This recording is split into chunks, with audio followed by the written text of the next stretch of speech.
All right, everybody, welcome to Ben's Den, and we are going for the 2023-24 preview show of the Division One state championships. It's going to be held this Saturday, and I have the honor of having two of New Hampshire's better coaches in the state, and Coach Ryan Scheiding, head coach at Bedford, and Troy Colby of Concord, assistant coach up there. Also a member of the NHWA, the Officials Association here. Heavily involved with, the youth programs up in Concord and all around encyclopedia of wrestling knowledge. So, gentlemen, I'm happy to have you here. I'm very excited to talk about what we're here to talk about, and that's the Division One seeds came out today. The Wizards over the NHIA committee, put their heads together, came up with the seedings that mattered after a tremendous blizzard that postponed the seating meeting from yesterday till today and made my day a little bit more challenging. But nonetheless, we've made it. And so, as always, thank you for your time. We're all wrestling nerds. We could sit here and be on this meeting for the next probably 4 hours, but we'll do our best to keep it a little bit Reader's Digest and consolidate some of the good things that we see coming up this weekend. And there's no better place to start than in the 106-pound weight class. But before we do, I'm going to start with you, Coach Scheiding, first. So I just wanted to kind of get your feel and your pulse on your team as you start to, we're in go time now, right? All the quads, all the Saturdays are done. The injuries are there, the healing's done, the rest is taken, all of that. How are you guys feeling walking into D1 this weekend? We feel good. We ended up taking off last weekend, which ended up being a great experience. We usually go to the Cavalier Classic, like an 8-team quad meet at Hollis, but we backed out of that this year to give the guys some much needed rest, and it was a good team bonding experience. All the varsity guys showed up to cheer on the JV guys at JV States, and good little weekend off to let some guys heal up some injuries who need to heal up some injuries. And now it just seems like everything's back up and running. Everyone's healthy. Everyone's ready to go. Good. I'm glad to hear that. And so obviously, Troy, I had the honor of watching, the Concord Timberlane match. Didn't fall you guys' way, but overall, the team has just continued to improve throughout the season. I know at the beginning of the season, looking at some of the box scores, I was like, hey, what's going on over there? But steadily, Coach Hammond, you guys have really got them operating on all cylinders. So how are you guys feeling and heading into this division weekend? I think we're feeling pretty good. I mean, we are a young team for most of the season. We've been raw. We haven't been winning dual meets because we're really skilled. It's just we've had some tough kids, and that was last weekend, last Wednesday, and the previous Saturday. That was kind of a little bit of a downfall for us. You have that much success with a young team, it's going to happen at some point, and I'm glad it happened last week as opposed to this coming weekend. That would really stink. So we're feeling good. I mean, we got 2 freshmen in the lineup, 6 sophomores, 2 juniors, and then 4 seniors. So, we're just going in there swinging. That's all we can do at this point of the season. And, speaking of swinging, it's gonna be an all-out brawl on Saturday. And so let's jump in, right? So 106 pounds, the seedings came out, and I don't think that there was any real surprise here for me. Ben Mann from Timberlane was your 1 seed. He had a 6-1 decision win over number 2 seed Lily Runez of Keene. And then you had Owen Gagnon of Nashua North taking that 3rd seed. And then, Troy, you had Biswa Darji from Concord coming in at your 4 seed. And Maddox Boudreau tops it out with Salem at 5 and Robert Signier from Nashua South. So obviously, here on Ben's Den, I've done my best to give some good coverage to Lily Runez for a number of reasons. The first one being she is an excellent wrestler. That's what we're here for. And she isn't, never mind the national anthem on the guitar. She's the shutterbug walking around tournaments, taking pictures. Never mind all that. when she's got that Keen singlet on and she straps that headgear on, she is all business, straight faced, ready to rock it. And she gives me that Cobra Kai feel, like there's no mercy out there, but she's a sweetheart too. So, both you gentlemen have had the opportunity to compete against, both Timberlane and Keen. So, Troy, let me start with you. Looking at the 1 and 2 seed, all right. And I hate to say it out loud, but again, Lily Runez being female, she has an opportunity to make some history here, as she did at the Capital City Classic, where she was the first female crown champion there. And to my knowledge, we have never had a D1 champion, nor an MOC top 3, or excuse me, MOC champion. Liz Donovan last year, top 3. But what are your thoughts looking at Mann and Runez at 1-2 in the 106 coming up this weekend? I don't know. Lily's a competitor. The big struggle there for her is Mann is so freaking strong. He is just strong and explosive. I mean, he was at 113 2 years ago and placed 5th in the D1s, I think, 2 years ago. And now he's down at 106. He's a full-grown man at 106. What year? One of New England's. Wait, do you know what year? 2022. Okay. So it was right after the COVID year when we first came back. So that's obviously a concern going in, the strength advantage there, and I don't think we would disagree there. So Coach Scheiding, obviously, you have your 106 with Grace Kenna. She's a freshman, still wet behind the ears kind of thing, but she got a chance to battle Runez and ended up like a lot of her opponents, but gave you a chance firsthand to put your eyes on her and see what she's doing. What were your thoughts? I mean, I've seen Lily a couple tournaments now, and I've seen her walk through a tournament, and then I've seen her run into like a pretty strong kid in the Bishop Hendricken kid at Cap City, and I want to say she went down by like 6 points in that match early. Got put feet to back, didn't give up the pin, but then she's just tough, very technical on top, very skilled, and then put a good pace on the kid, hammered him on top, got a bunch of turns. I mean, she really is super tough on top. Ben Mann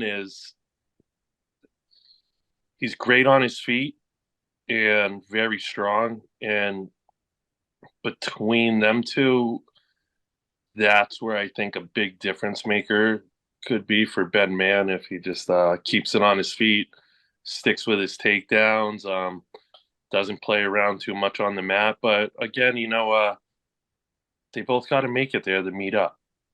I think Mann got beat once this year, I think, by someone he may see or may not see, with Maddox Boudreaux in Salem. So like a lot of things can happen. You see upsets all the time. You see weird things happen in that tournament. So like they got to make it there for it to be a 1-2 matchup.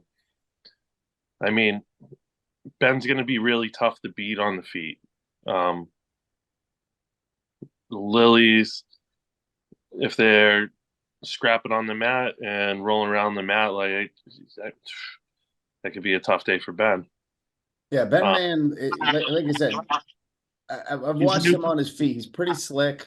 I think where Lily shines is she's really tough on top. She gets those legs in, and like you said, she'll get that cheap too and get that turned over. So, again, I think for every weight class that we're going to talk about, everybody's got to do their job and make it to where their seed says they should be.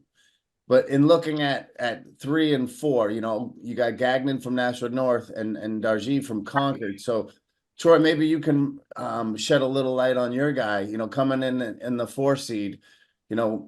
Again, it's all who shows up on the day. What do you think he can do out there?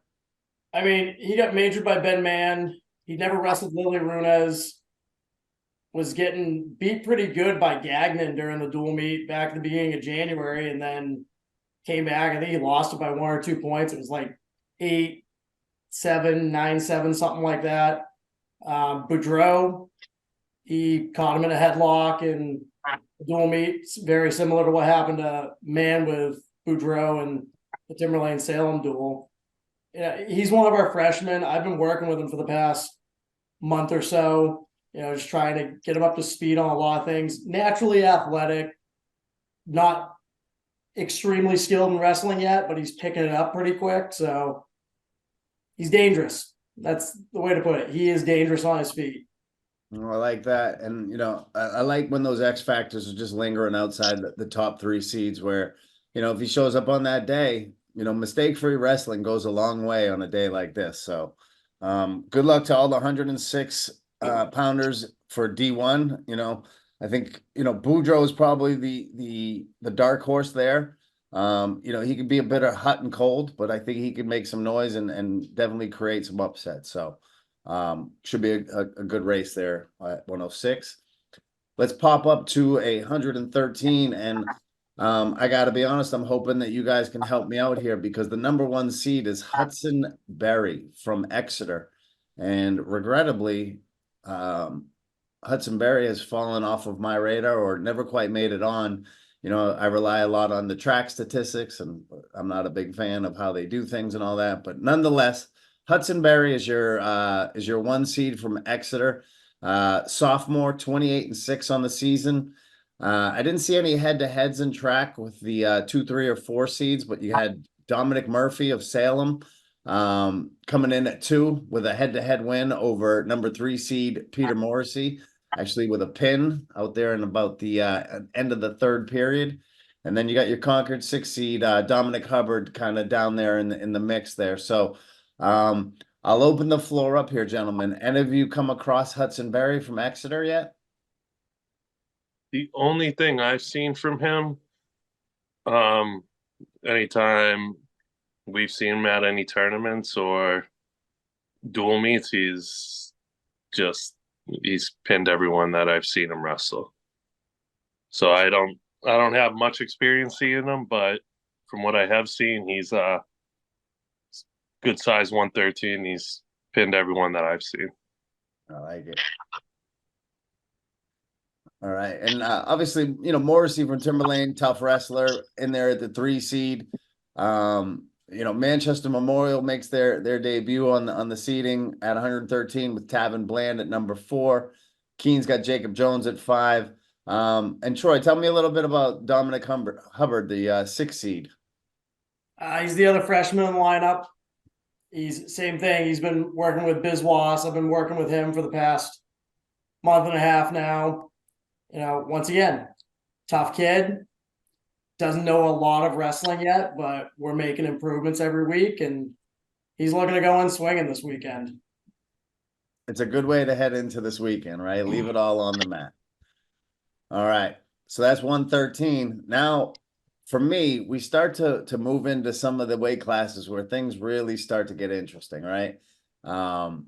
And it's right away at 120 pounds. So the seating fell out like this. You had Brody McDonald, number 1 and from Salem.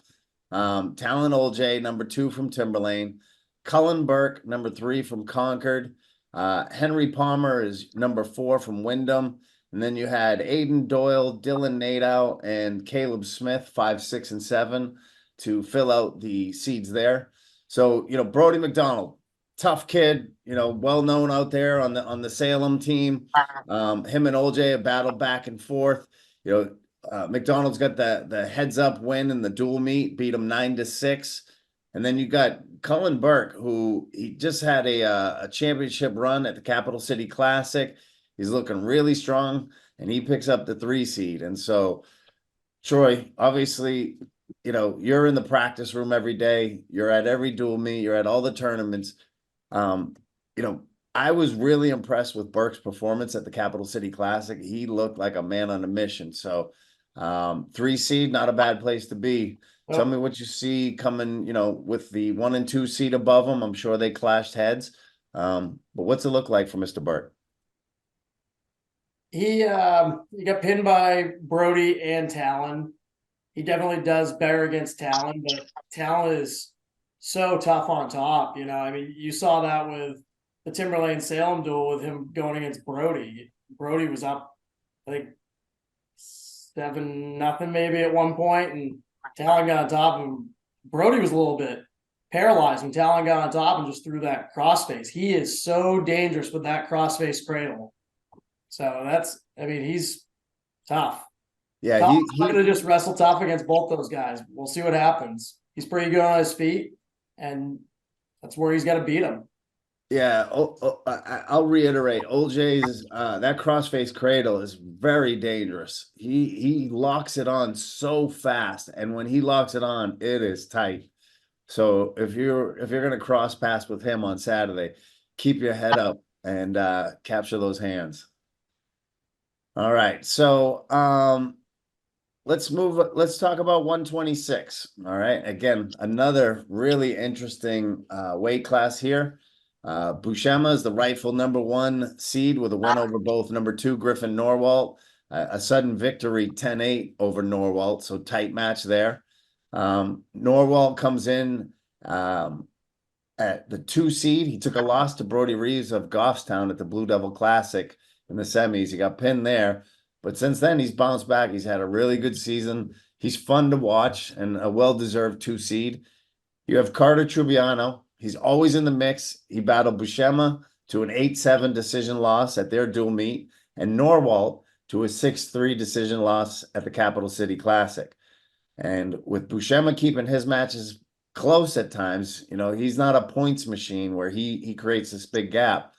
You keep those matches close, and that opens the door to any of the top 3 here.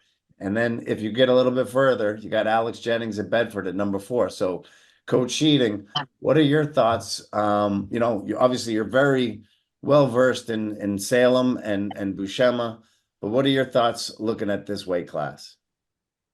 I think this is probably one of the most competitive weight classes as far as those top 3 go. And I mean, it could be anyone. I've seen what Trubiano did last year, going in as the 3 from New Hampshire in the New Englands, and then just racking up pin after pin after pin to be a New England placer. Norwalt, super tough, just really, really good athlete, good on his feet, strong, fast. I want to say he took Buscema to an overtime match this year. So I mean, it's right there. And then Buscema returning all-state champ. I mean, it's a toss up there. It'll be really interesting to see who matches up with who in the finals. You got New England placer. I'm pretty sure Norwalt beat Trubiano at the Capital City, I'd like to say. And then, Norwalt and Buscema in an overtime match. It's going to be really interesting to see who comes out of that. And then again, you also have Trubiano returning New England placer. Like, there's 3 just super solid guys. It'll be really interesting to see who can put the match to where they want the match to take place. Can Norwalt keep it on his feet where I think he could be pretty dominant and scoring takedowns? Can the other guys keep them down? Can they get their back points? Will they be able to turn them? There's a lot going on there. I don't really know who comes out of that weight class, but super tough, and I almost feel like that could be a 1, 2, 3 at MOCs. Like, those 3 are just so tough. Yeah, I agree. I think this weight class, the top 3, there's not much space between any of the top 3 as far as abilities and effectiveness. I think a lot of it's going to come down to how does each of those young men perform on that day, the nerves. Did you get a good night's sleep? And if you didn't, can you push through? It's going to be who's going to show up on that day. And so again, Troy, you got the benefit to really observe Norwalt, not just, in practice. I find him so fun to watch, especially on his feet. He's light on his feet, he bounces. He's like a little Tigger. He jumps around and just boing, boing, boing, and it's really smooth. And you think he's, down on his knees, and then, that Jordan Burroughs dive at your legs and get in quick. What are his, where's his head at moving into this week? Obviously he's a senior, and he's trying to clean it up this year. Where's his head at heading in with a 2 seed? He's the hardest worker in the room right now. He's the one that's trying to get as many takedowns as he can when we're drilling. He's going as hard as he can. Like, he's honestly probably not happy that he's the 2 seed. He's not happy that he lost to Buscema. He's glad he beat Trubiano, but he wants to be number 1. We had that with him 2 years ago. He had quit playing hockey, joined wrestling, and went in as the 6th seed, didn't place at D1s as a sophomore, and he was ticked. He wanted to be the state champ that year, and his goal was to be the state champ last year, and he ended up getting it, but we told him that was a tall order, and he's always going. This is going to be a tough tournament, but see how it goes. Yeah, if you're home watching this, you're definitely gonna want to pay attention to this bracket in Division One. It's gonna be a fun day on Hey, that. Ben, can I say something? I mean, like, those three, I think, all year, every match was decided by, I want to say, 2 points. Like, those guys are just all right there, neck and neck. That can be anyone's at any time. Like, they're so evenly matched. It's just who shows up and sticks to what they do best. Yeah, Those good. just to confirm for you, Ryan. So Buscema, he beat Norwalt in the dual meet. It was a sudden victory, 10-8, so very close. And then Trubiano lost to Buscema by 1 point at their dual meet. So again, Buscema keeps these matches tight, right? Not like it's his choice. I'm sure he'd love to have it 15-3, but they wrestle these matches tight. And when you're talking about an 8-7, a 3-2, it's the difference of one mistake versus one slick move. And so 126 fireworks over there. It says a lot about Buscema too. Just always pulling out the win. So Yeah, good rest. you Good make rest. Always find a way to win. that's the thing. You make a great point, right? You don't always feel your greatest on the day. You don't always have some injuries, illness, tough match here, tough match there. My cat died, whatever it is. You're right. Buscema is forever the competitor, and he finds a way to get it done. So, all right, jumping up to 32. So, Coach Scheiding, this one's going to be a good one for you, because we got one of your boys, Nate Pass. He's the number 1 seed. And I got to tell you, I would have absolutely loved to have been a fly on the wall for this particular weight class of seeding, because here's what we got. You got Pass with the 1 seed, even though he had a recent loss to Arbogast of Pinkerton, 7-5 at the Capital City Classic. And Pass took the dual meet matchup against Arbogast, so it's a 1-1 heads up there. It wasn't the duel. It was Hollis Brookline tournament. So they're 1-1 against each other. Okay. Not at the duel. At Hollis Brookline, the Nor'easter. Yep. All right. But then you had Salem's Evan Lynch. He's third. He's got head-to-head losses to both Pass and Arbogast. He's capable of beating either one. And again, another top 3 that should be fun to watch here with Concord 4 seed. Hunter Richard lurking just outside the top 3. So let me start with you, Coach Scheiding, because obviously you got the number 1 seed. Senior Nate Pass, been putting in a lot of work over the last couple of years. Similar to what Coach Troy just said in that, with Norwalt, what he achieved in that first year wasn't enough, and he went right to work and wanted to be his absolute best. So he's had a good year. He's had some tough competition. You guys have, traveled out of the state to get some work outside of New Hampshire.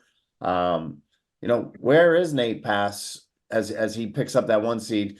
And I say that because I got to be honest, when I looked at the seeds today, I was a little surprised to see Nate at one. So I don't know if you have any insight on that or how that works, but what do you got? Yeah, so from my understanding, it's there's a certain I don't know, like a little algorithm that's put together. And if you look at Nate's record, I think Nate is 40, 41, 42, and 4 on the year. And then Arbogast, I think has low 20s in the wins, like 23, maybe 24 and 4. So if you, or even if it's 3, I think you may have one less loss. So when you factor in the winning percentages comparatively, it would give Pass a decently higher winning percentage. And then they're 1-1 head to head. And then if you factor in previous year's state paperwork as like Pass being a D1 champ and MOC2, I think that is what ended up giving him the nod. But again, I'm not part of the seating committee Yeah. or make those, so I guess, and that's my only understanding. Well, I What don't gives them think that. and them being 1-1. Yeah, I mean, I guess that's what would give them the nod. A higher percentage win for record, and then higher previous year state paperwork, and then them being 1-1 head to head. Right.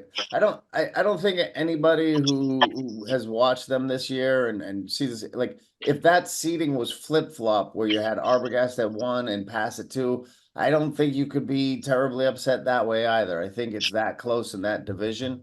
And I got to tell you, I think I know Lynch didn't have the good head-to-heads, but he falls into that third seed, and I really, I would not sleep on him as an easy win for either one of those kids. And I think that much like we were talking about here at 26, where those top three are going to be dancing, I think the same here at 32.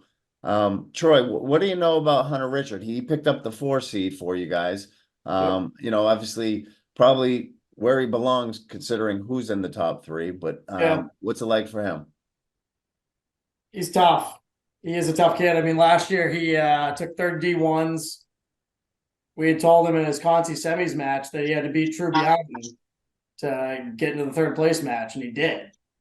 And then Trubiau goes on to place 6th in New England. So he's just a tough kid. I mean, Ham was talking at one point, a kid would like to chew on nails. He wanted to wrestle Gao for a second time at the Keen tournament after he had beat him the first time, and he was not happy that he wasn't getting to wrestle him the second time. He beat him once, he wanted to beat him twice in one day. He's a competitor. He'll let somebody rip his arm off before he's gonna get turned for the most part. I like that kind of fight, and I think that the dark horse here is in fact Peyton Gowell. Tough wrestler, gets after it, and if he hits the right streak at the right time, you never know what could happen with him. So I'll keep my eye on him as well. All right, so let's jump down to 138, and again we're gonna stay here with Coach Scheiding as you got another #1 seed in senior captain Keabin Kennedy. So Kennedy gets the 1 seed, and he's looking stronger than ever heading into the postseason in his senior year. No season for COVID his freshman year. Had a good sophomore campaign. Junior year has Tommy John surgery, and he is fired up and ready to get it done this year. He's a recent commit to JWU, and Kennedy looks to topple some of the talented competition in the 38 bracket, including your #2 seed, Caleb O'Rourke from Salem. You got #3 seed, Lance Bordelot. So Kennedy has a major decision over Bordelot at the Blue Devil, which Lance returned the favor for him at the quarters of Lowell in a tight 2-1 decision. I didn't see a dual meet matchup. I believe that was a later in the season matchup where, teams are resting, injuries, all that kind of thing. You had O'Rourke beat Bordelot at Lowell after Bordelot beat Kennedy. And then why not add Carter Spencer of Keene into the mix? He's always dangerous, and he could upset the seeds as he battled to a tough 7-5 loss to the 2 seed Bordelot. So again, top four here in Division One. I think, appropriately labeled out there, right? I think Kennedy's the rightful one. I could see the argument for Lance to be two, but I think winning percentage, as you mentioned, probably would come in. But we got 1, 2, and 3, three studs. And then 4. I still say a stud, but there's only room for 3 of them at the top. So, Coach Scheiding, you got your senior captain there at 138 pounds. I like to call him Wreck It Ralph. He just wants to get out there and wreck it. And so he's feeling good. He battled a little bit of illness this year. I believe he missed the Capital City Classic due to it.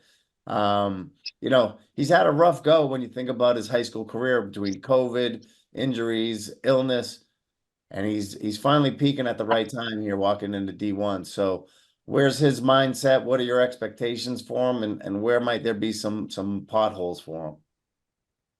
So he's got 2 wins over O'Rourke.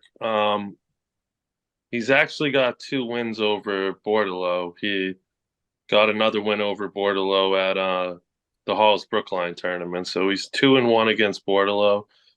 And coming off Tommy John surgery, it just took him a little bit of time to get firing right on back to where he was last year, I would say. Last year, right before he got injured, he was really peaking and at the top of his game. Unfortunately, a really bad injury.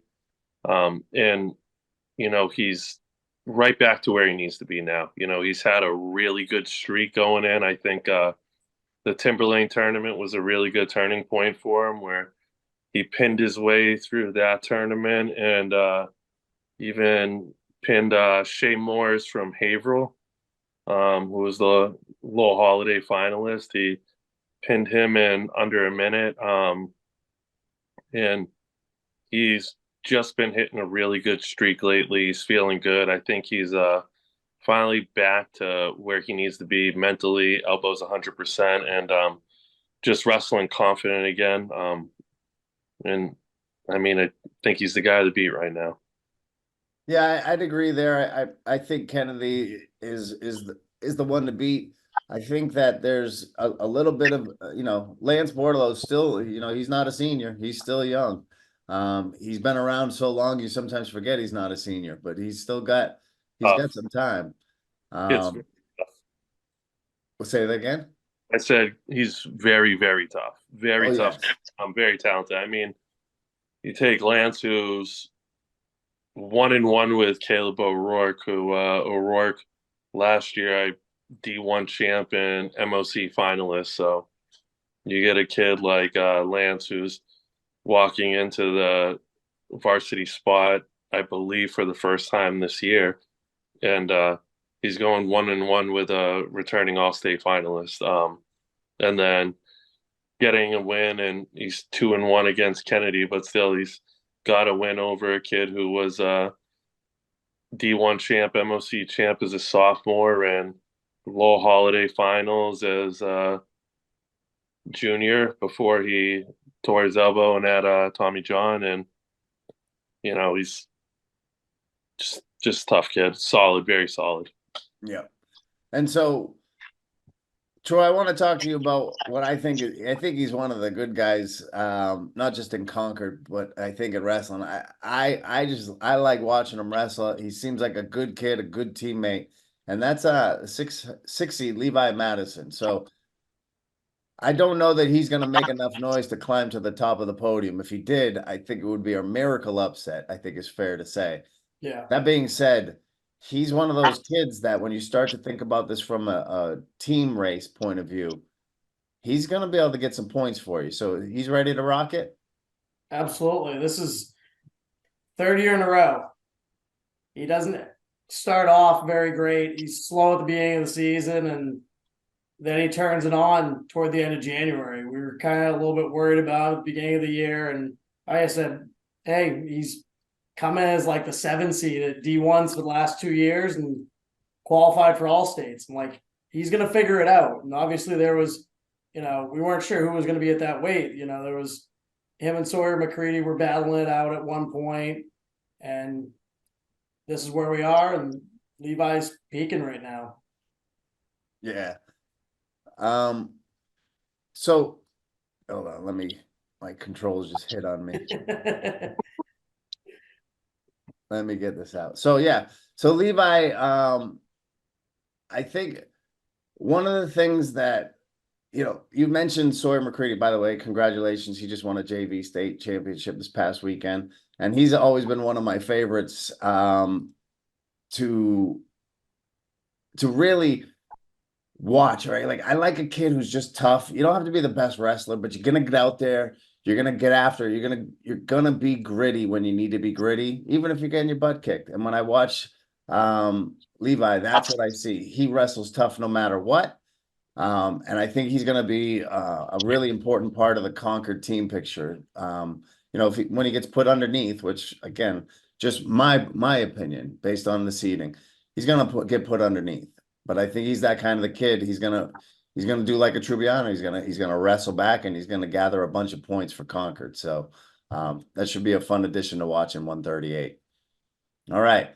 Now this is where things get a little different because we have new weight classes this year, and 144 is one of those new weight classes. And we have my boy Drago coming in at the 1 seed for Salem. That is one Cam Monahan. He's looking to end his high school career on a high note in his last D1 tourney.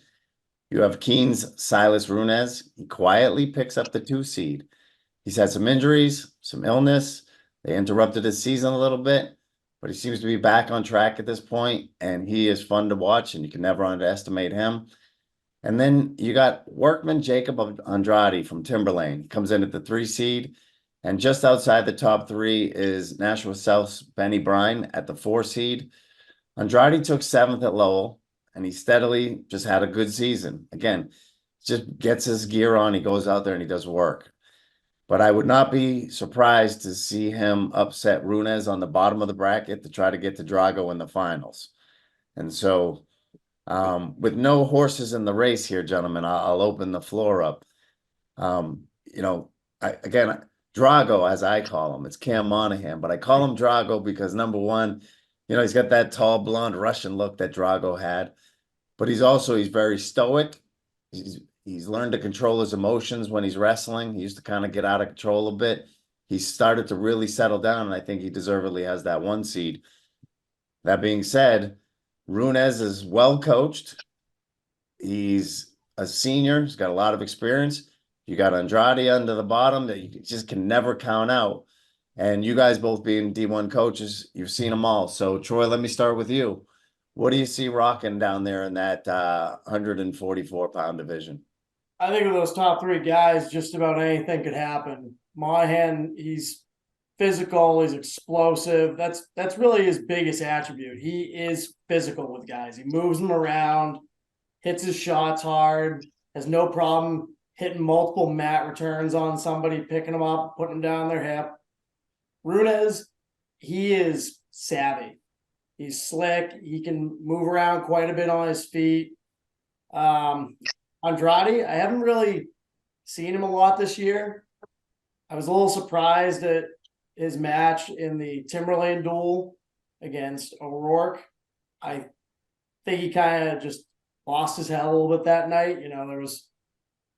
He'd gone 4 or 5 matches, hadn't won one yet, and he was trying to go for a couple of big moves against a D1 champ, all-state finalist, and if you're not hitting that 100% and you're not clean with it, that's not going to work against a guy at that level.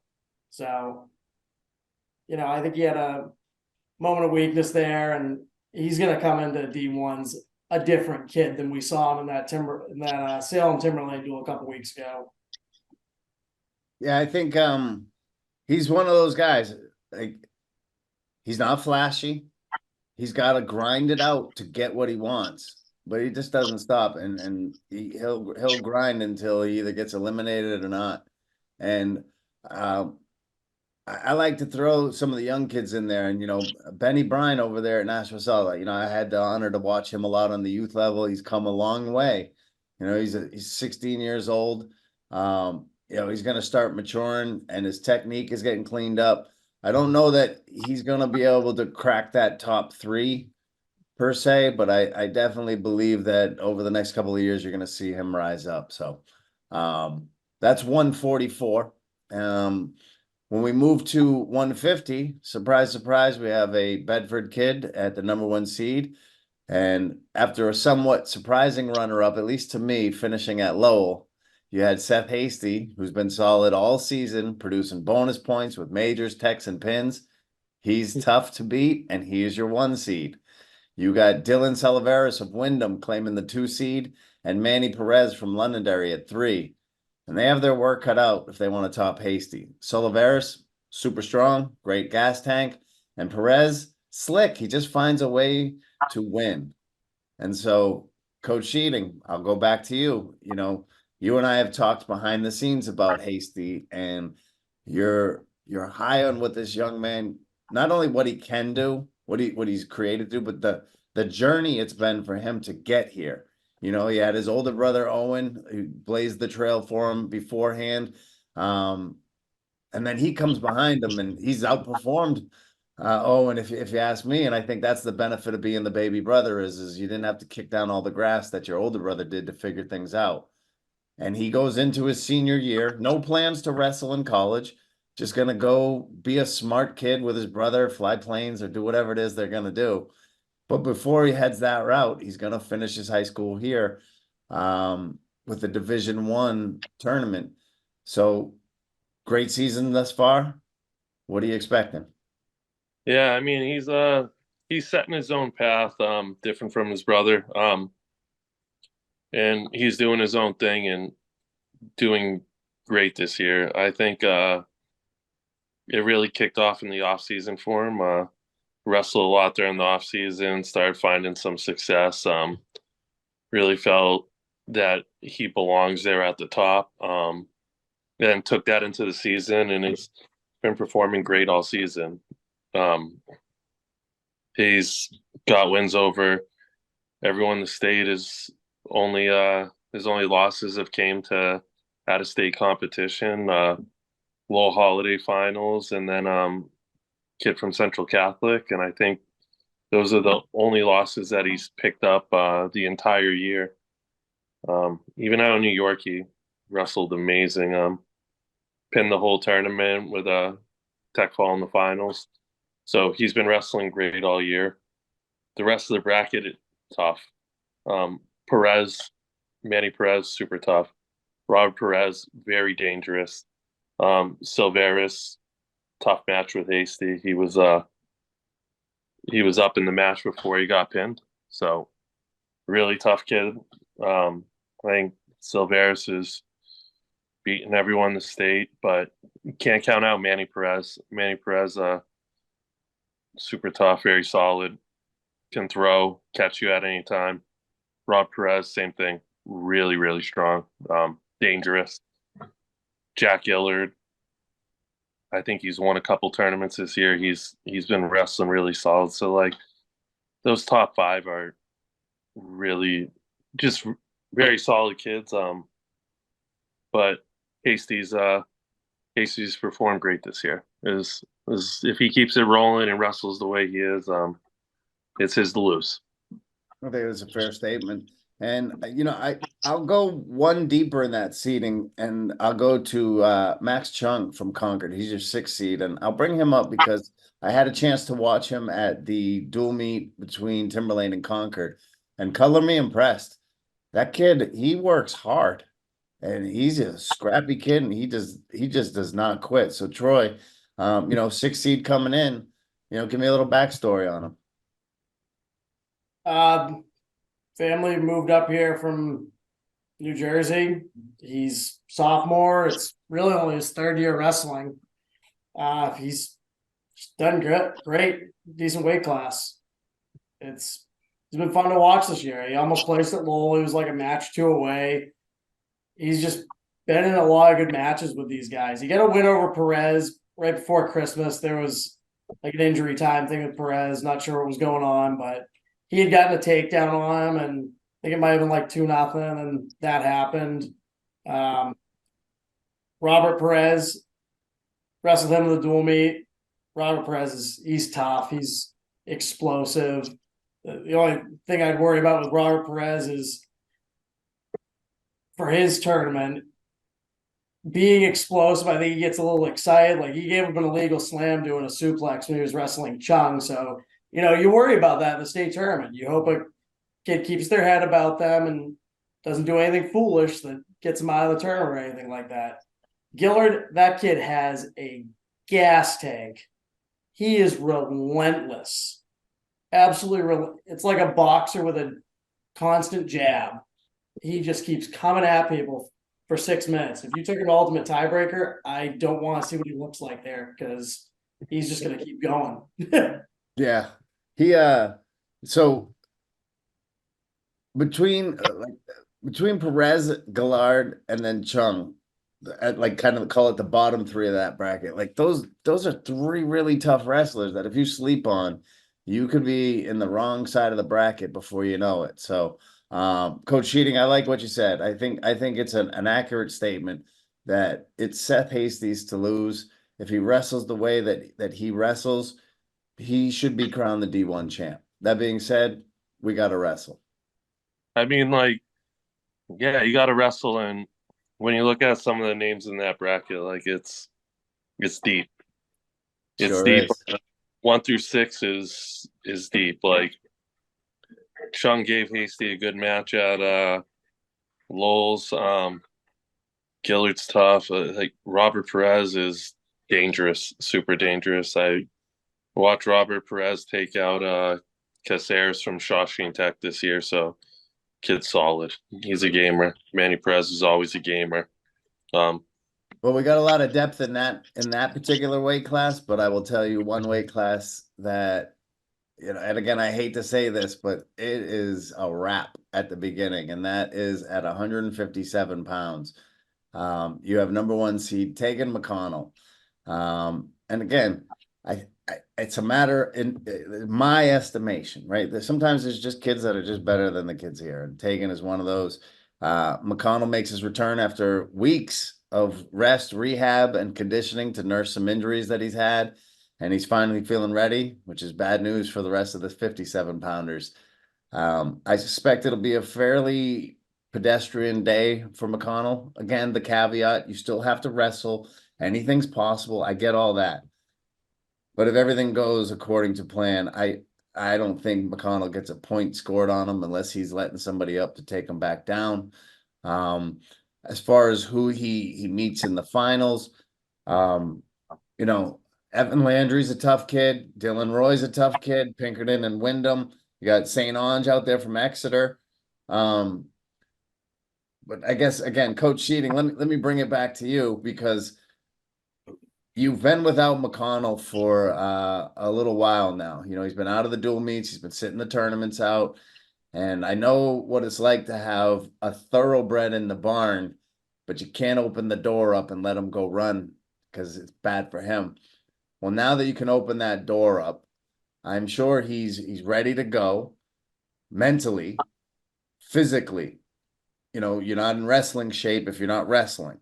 I know you try to counteract that, but for D1s, which for him should be, again, fairly pedestrian, how do you keep him from, number 1, getting too excited because he's finally back, putting too much pressure on himself or trying to do too much? And then number 2, have him go out there in a way where he doesn't risk injury by, again, overdoing it because, he's got the bigger goals. So talk to me a little bit about how you've kept him in the game, getting ready for this moment, and what you expect from him this weekend. Well, he's been ready to come back for over a week. It was just my decision to keep him out. I said, "There's nothing. You got nothing to prove." So he's been back and ready to go for over a week now, practicing, and really what we've just been working on with him is just a ton of conditioning. And he's back to 100%, going with me every day, going with the assistant coaches every day, wrestling with his teammates. Like, he's been back to full practices. He could have been back a week or so ago, but I just said, I'll just sit you just to make sure. So he's chomping at the bit to get back. Be a be a tall task to take him out at D1s for pretty much anyone. Yeah, so he's good to go. I mean, he's ready to go. He's eager. He's just excited to get back to wrestling and finish out his goals that he set for himself this season.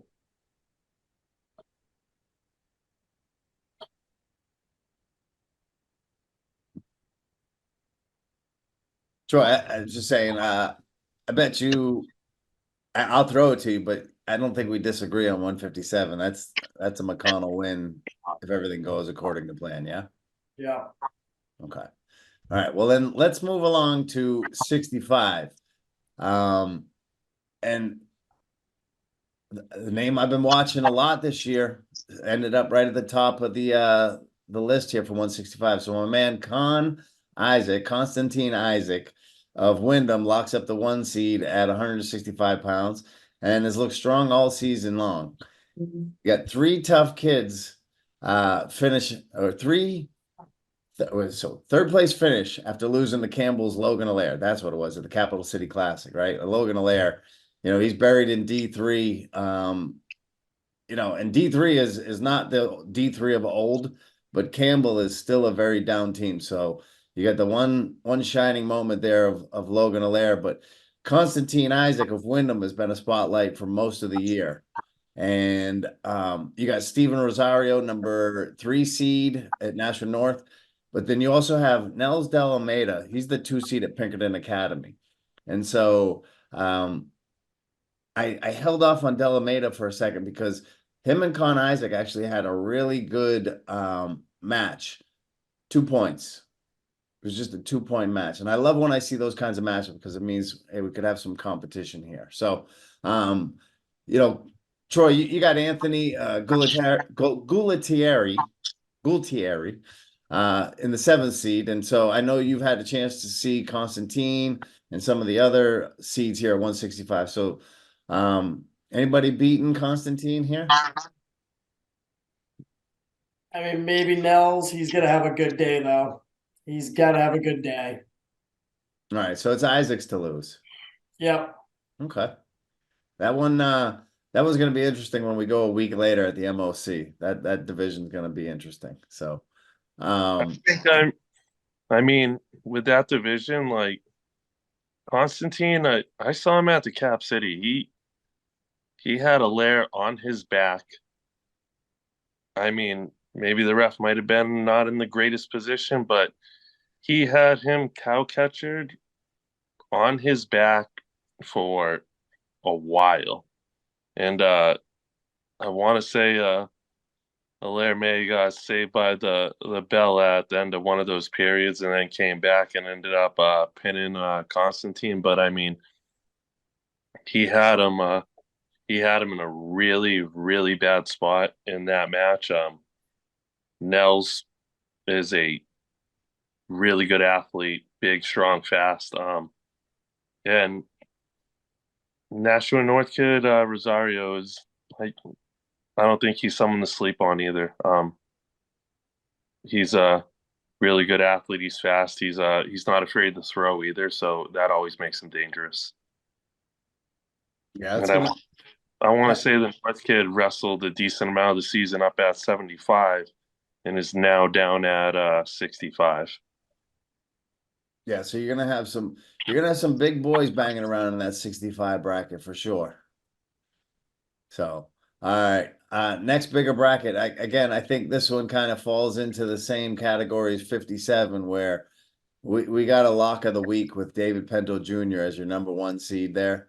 You got Landon McKiernan, Pinkerton Academy, younger brother of Bedford coach T-Mac, right? Tyler McKiernan's over there.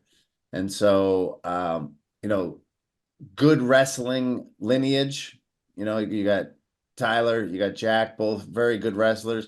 And quite honestly, I think Landon's a really good wrestler. I just don't think he's had the time that his brothers had. He took some time off the mat. He's back on the mat.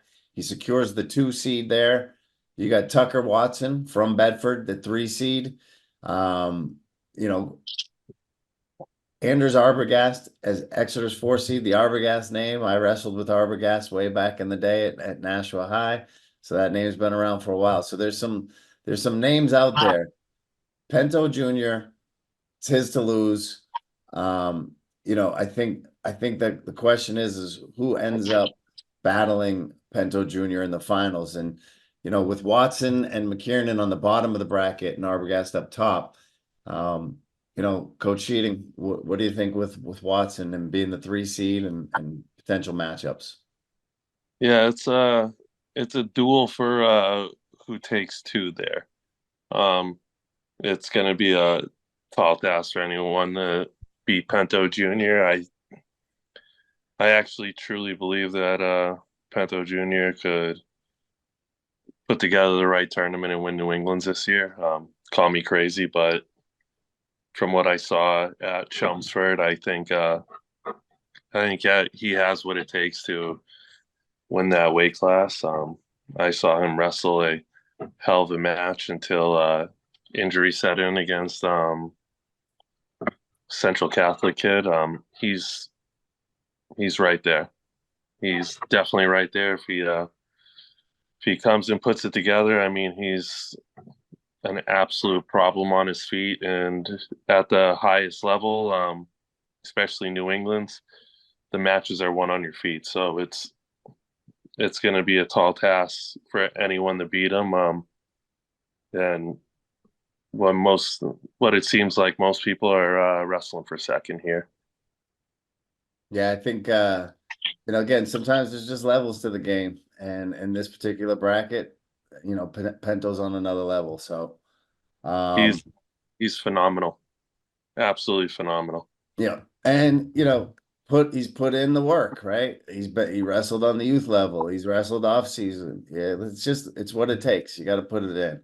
And Well, in the on during the off season too. I mean, he wrestles with all the best guys around. I want to say he's the main training partner with he's one of Blanchette's like training partners year round, like during the off season. So he doesn't shy away from competition at all. He's looking for the good competition. yeah, well, I think, just for maybe some of the viewers that don't know, so Blanchett is Nate Blanchett from Central Catholic. He's a recent commit to, I believe, Rutgers University. He was a New England champ last year, a two-time New England champ. He was a Virginia Beach Nationals champ last year. I mean, the guy's a stud, and like you said, Pento Jr. has just been training with him in the offseason. Main training partners. They had a tight match.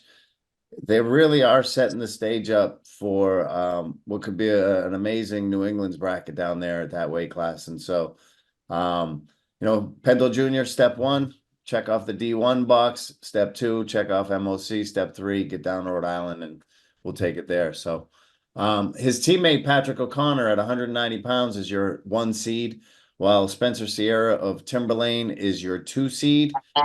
O'Connor had a 5th place finish in Lowell.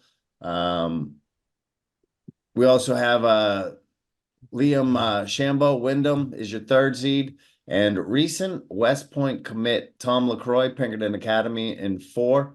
Isaiah Puckett, Concord's 5. Freshman Gavin McConnell picks up a 6th seed for Bedford, so that's younger brother of Tegan McConnell. And so I guess, Troy, let me start with you, right? So we got Patrick O'Connor. Number 1, he is one of the nicest kids I've come across. Yeah.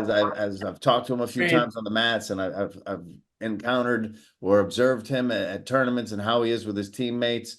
Obviously Tom LaCroix, you go into West Point, you're doing something right. But this 190 bracket is again, Patrick O'Connor, it's his to lose. I think Sierra from Timberlane is a good match for him, but I think that he's got the head-to-head wins against him, if I remember correct. Yeah.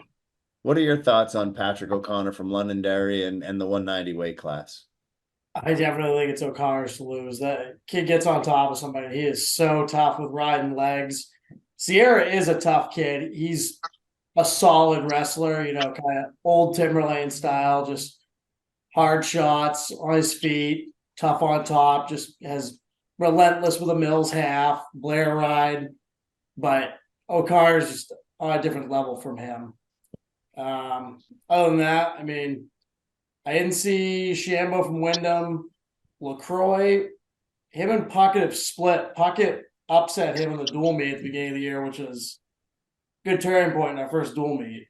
He came out and beat a kid who was fifth in D1 last year. It might have been all states. He was fifth in all states, possibly. So, but they're 1-1,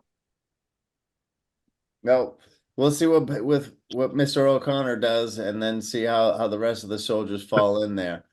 Ryan, I just wanted to again with a freshman. Sometimes things have gotten twisted in perspective, right? Everybody expects freshmen to walk on and be a varsity starter and start placing at divisions and MOC, and there are some kids that can do that, but most of us got to grind our way up. And Gavin is one of those kids. He's on a good team, but he's at a weight class where he could plug himself in, not just because it's an empty class, but because he's wrestled off, he's earned some things. But as a young freshman, and he's going to his first divisions, how do you keep a young man like that focused, not too much pressure on himself? Especially with Bedford being a team that is going to compete for a team championship. So team points matter, staying off your back, bonus points, all that. How do you keep a young freshman like him grounded? Well, I think that's the thing is he's looking at it like the rest of the team does, is that he wants to do his part to help try and secure a team title. So it's taking every match serious and going out there trying to get every single win, trying to get bonus points when he can, and doing what's best for the team. So I think he takes a look at it as if he does his job then and does what he's supposed to do or thinks he should do, then he's contributing to the team with what everyone needs for a team title. And I think in his head he sees himself as a big part of the team race and can do some big things. And also it's tough when you look at some of the top part of this bracket. Like, you got a lot of big athletic strong kids, seniors, and it's tough stepping in as a freshman, but he's handled it well. He's wrestled a ton of matches even up at 215 this year and been very successful. So as a freshman he has a very, very bright future. Well, I'm calling it now. Hawkins Smith, the 8 seed for the upset, is going to take it down. Now, I say Patrick O'Connor. It's his to win. If Hawkins Smith wins it, I'll buy a lottery ticket after that. All right, so let's bump up. Let's jump to 215. All right. So super stud Bedford's Jake Ben. This kid, man. The 215 from Bedford, unsurprisingly, lands at the 1 seed. Well, you got Manchester Memorial on the board with Patrick Vachon landing at the 2 seed, and Anthony Caruso, Pinkerton Academy, is the 3 seed. There's just something about this kid, Jake Ben. He's one of those kids that you're always going to go, man, what if this kid started in this grade or this grade? Like, if he just had a little bit more time. And even though you look at this young man and you say those things, he's the number 1 seed in Division I at 215. He's an absolute brick duty house. He is fast.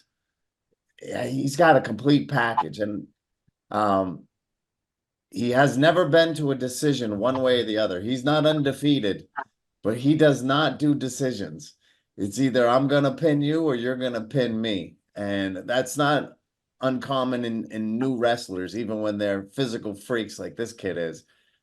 But with him geared up, ready to go, he's going to be graduating this year. He wrestles because, what do you see for him this weekend, Coach?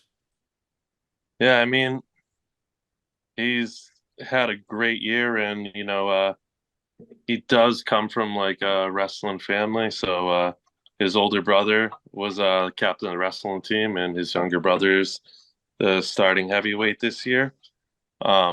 So his other brothers have wrestled. He was supposed to come out when he was younger as a freshman, but COVID killed that year, and then it just took till his junior year for him finally decide to make it happen. And then he came out and been super successful. I mean, I think he's in 2 years he's racked up about 75 wins and 75 pins. Can't complain about 75 and 75. Yeah, we don't complain about it at all. I'll take the quick matches and the wins anytime we can get them. Great athlete though, very very good athlete. Able to pick things up, able to learn. I mean, and just shows like you go back to his football career. He was a first team All State football player. So translates over to wrestling pretty well. Get a good athlete like that, big strong kid who likes to work hard, likes to lift weights, athletic, flexible, able to move quick, fast, strong. You're probably gonna have a pretty good wrestler if you put a guy like that up in the bigger weights. Yeah. So, Troy, you got 6 seed Devin Farwell from Concord, kind of just hanging out in there with Jake Ben. And so, obviously you've traipsed across some of the same mats. You've had a chance to see Jake Ben. What are your thoughts? I definitely think he is the best wrestler in the bracket. Tough part is Patrick Vachon is hard to score on. That's the only thing with him going and pinning or getting pinned type of deal, Vachon just wants to drag that match to ultimate tiebreaker if he can. That's where he feels the best. So, I hope Jake can go that full distance with him if that's what ends up happening. Who knows? Jake could catch him right away and throw him on his back, and that's all she wrote. You got a point. Vachon has the edge in wrestling experience there, but I think the speed and strength advantage will definitely go to Ben. So, you live by the sword, you die by the sword, and that's Jake Ben. And if he falls on that sword with Vachon, Vachon's capable of holding him where he needs to hold him to score that upset. So, and again, when you talk about an explosive, strong prodigy type kid like Jake Ben is, this kid at his age and what he looks like, he's jacked. His calves Ridiculous. are he is ridiculous. Ridiculous. Yeah. And so when you get that kid, but Vachon catches him in a roll and puts him on, we've seen it with Hayden Robinson, right? He lives by the sword, dies by the sword in a similar style. He's going to go for it. And so Jake Ben will have to mind his P's and Q's. Patrick Vachon will have to be on his game to topple that. So I like what 215 is looking at there, and I'm excited for 215 when we get to MOC because there's some big boys in 2 and 3 that can shake some things up. All right, so let's close it out with our heavyweights, 285. And you can expect to hear the victory horn sound a bunch of times on Saturday. As number 1 seed, Evan Ray of Keene will no doubt have his cheering section in tow and ready to steamroll the competition. Manchester Memorial again on the board at the 2 seed with Jaden Coulion. And Concord's Wayne Gutierrez Sakakini is our 3 seed. And Troy, I'll go to you first because obviously you got Wayne in there. But he has really improved a lot from BGS Brawls last spring when I was watching him there. From the beginning of the season, now as we enter into the postseason, specifically, I was watching the Timberlane Concord match. He seems to have steadily improved each week and really peaking at the right time. So where's his state of mind? What are his own expectations for him as he goes into battle at 285? I think the big thing is he wants to beat that Manchester Memorial kid, pop into the finals as a sophomore. That's the big one. That the Memorial kid, I think, surprised him in the dual meet. That was a tough one to watch. The kid just came right out and kid didn't look like a heavyweight. He was moving around like a 190 pounder, shooting a double on him. So that was definitely a surprise for Wayne, who's pretty athletic. He's on the smaller end for the heavyweights. He's only like 230 something. But I mean, he's going against Ray a couple times. Ray's a different wrestler. He hasn't spent a lot of time on the mat this year, very similar to Jacob Ben. Yeah, I know. So Ray was undefeated up until recently. He went out to Mount Anthony, and I gotta meet this kid at Mount Anthony who was the 215 and bumped up to wrestle Ray and then beat him. So that's a stud of a wrestler to get that done against a kid like Evan Ray. He's been unstoppable here in New Hampshire. I know Keene does some Vermont trips and all those kinds of things. But I think Evan Ray is definitely the number one seed, his to lose. I'd love to see Wayne Gutierrez Sakakini. I like that long name. But I'd like to continue to watch him. You said he's a sophomore, correct? Yep. It just gets me so excited for the next 2 years with that young man and just watching the growth. I know I'll see him at the brawls and he'll just continue to improve. But Evan Ray is going to be a tough one to topple there. And we talk about the young kids again. Coach Scheiding, I'll just throw it to you. So Matt Ben, younger brother of Jake Ben, he's going to be the 8th seed out there in Bedford. And again, young kid, just coming in, trying to do some damage and keep learning. But overall, his year, it's gotten better each week. His confidence, you can see it starting to grow. Puberty is really starting to kick in, which is, that is a big factor as we move through high school sports, is how kids mature in that sense. And so for this year, what's his mission? I mean, I think what he'd really like to do is place at D1s this year. That'd be his ultimate goal right now.